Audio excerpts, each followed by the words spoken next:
Hello प्यारे भाई और बहन। तो जैसा कि आप लोगों को पता है कि बिहार बोर्ड का जो है वो रिज़ल्ट जारी हो चुका है, कल ही जारी हो गया था।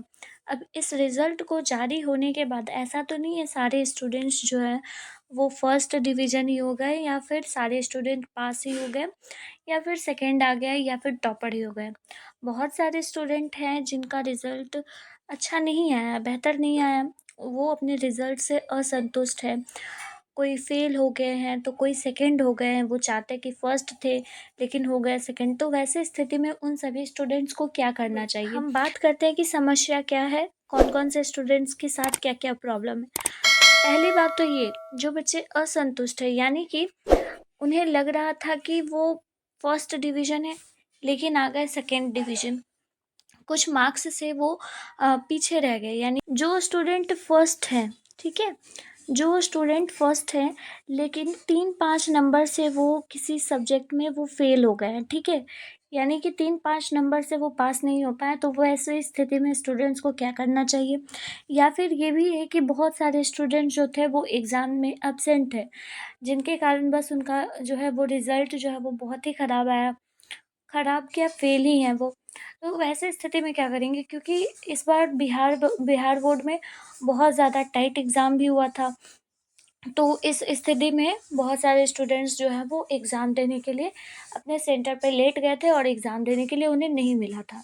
तो उस स्थिति में आपको क्या करना है, देखिए अब हम आपको बताते हैं कि अगर कोई बच्चा असंतुष्ट है, वो चाहता था कि फर्स्ट आया है लेकिन वो सेकंड आ गया है, 2-4 नंबर से पीछे रह गए हैं, तो वैसे स्टूडेंट क्या करेंगे, वो स्क्रूटनी के लिए अप्लाई करेंगे। ओके, स्क्रूटनी के लिए आप लोग अप्लाई कीजिए। अप्लाई करने का डेट भी आप लोगों का निकल गया है, लास्ट डेट कब है वो भी निकल गया है, और इसका रिज़ल्ट कब आएगा, इसकी प्रोसेस क्या होती है, ये सब कुछ इन डिटेल हम अभी आपको बताते हैं, ठीक है? वीडियो को पूरा देखिएगा। स्क्रूटनी के लिए 2024 में बिहार बोर्ड 12th के लिए जो फॉर्म अप्लाई है ऑनलाइन, फॉर रीचेकिंग भी कह सकते हैं इसे, ठीक है? अब देखिए ये कब से कब तक होगा, ठीक है? वो बताते हैं।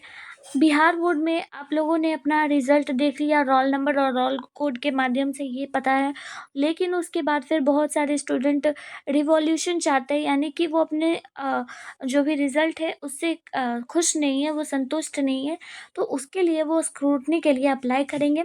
और ये जो अप्लाई है वो 28 मार्च से स्टार्ट हो रहा है आप लोगों का, ठीक है?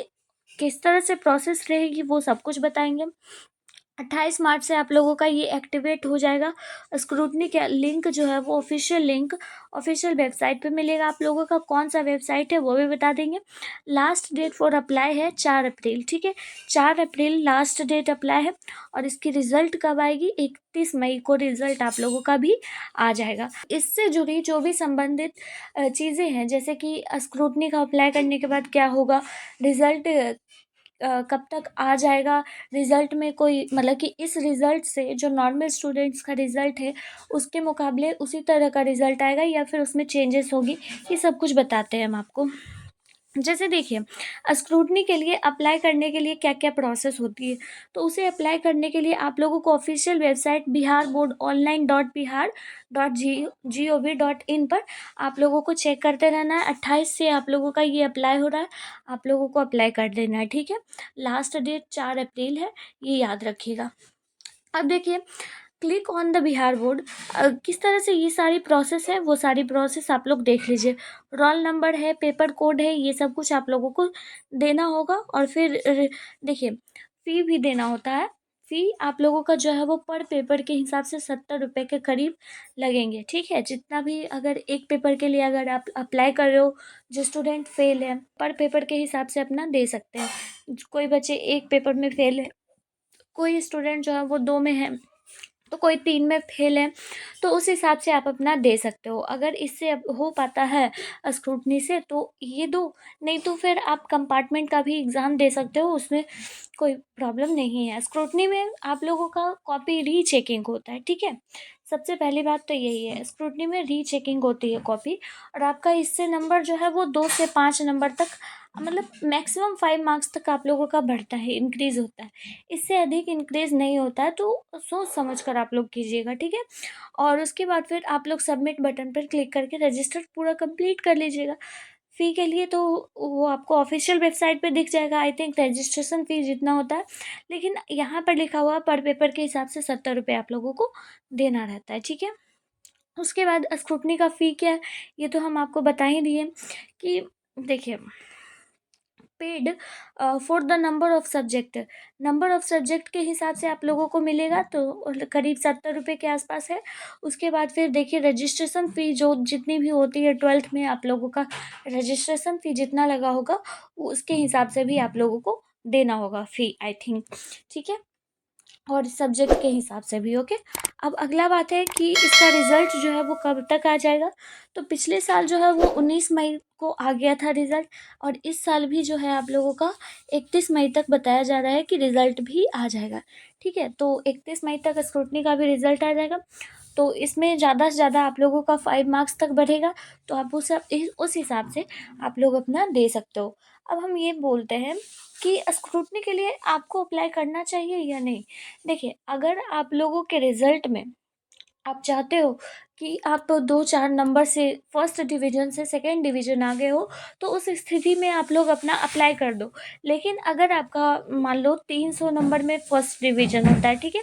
लेकिन अगर आपका 290 है, तो उस स्थिति में आप अप्लाई नहीं करो, क्योंकि इसमें स्क्रूटनी में ज़्यादा से ज़्यादा 3 से 4 5 नंबर तक बढ़ते हैं, उससे अधिक नहीं बढ़ते हैं, ठीक है? तो हम आपको इन डिटेल सब कुछ बता रहे हैं, उस चीज़ के हिसाब से आप लोग अपना अप्लाई करना, ठीक है? और अगर कोई भी प्रॉब्लम हो कमेंट सेक्शन में आप लोग मुझसे पूछ सकते हो। देखिए, अगर आप लोग फेल हो तो मुझे लगता है कि कंपार्टमेंट का एग्ज़ाम दे दो, वो सही रहेगा आप लोगों के लिए। कोई बच्चा एब्सेंट है तो कंपार्टमेंट का एग्ज़ाम देंगे, ठीक है? यहाँ पे एक चीज़ बात बताना भूल गए हम। देखिए, it must be noted that a student who failed the exam are not eligible for revolution. They have the option to take the compartment exam. समझ गए आप लोग? जो स्टूडेंट फेल है वो स्टूडेंट कंपार्टमेंट का एग्ज़ाम दे देंगे तो उनके लिए ज़्यादा बेहतरी होगा। लेकिन जो स्टूडेंट 2-4 नंबर से फेल है तो वो स्टूडेंट स्क्रूटनी का एग्ज़ाम रीचेकिंग कॉपी करवा सकते हैं। रीचेकिंग कॉपी में ये नहीं होता कि आप लोगों का नंबर घट जाता है, ऐसा नहीं होता है। बहुत ही लीस्ट चांस होते हैं कि आप लोगों का नंबर घटता है, नंबर मैक्सिमम बढ़ते ही हैं, ज़्यादा से ज़्यादा 5 नंबर। समझ गए? सारे प्रोसेस को समझा दिए हैं कि स्क्रूटनी के लिए किस तरह से अप्लाई करना है, किन बच्चों को करना चाहिए जो एब्सेंट थे, जो फेल हो गए हैं, हर चीज़ हमने समझा दी है आप लोगों को। इसके अलावा अगर और भी कोई डाउट होगा तो आप लोग मुझे कमेंट सेक्शन में पूछ लीजिएगा, ठीक है? अगर वीडियो पसंद आया होगा तो प्लीज़ एक लाइक कीजिएगा। Thank you.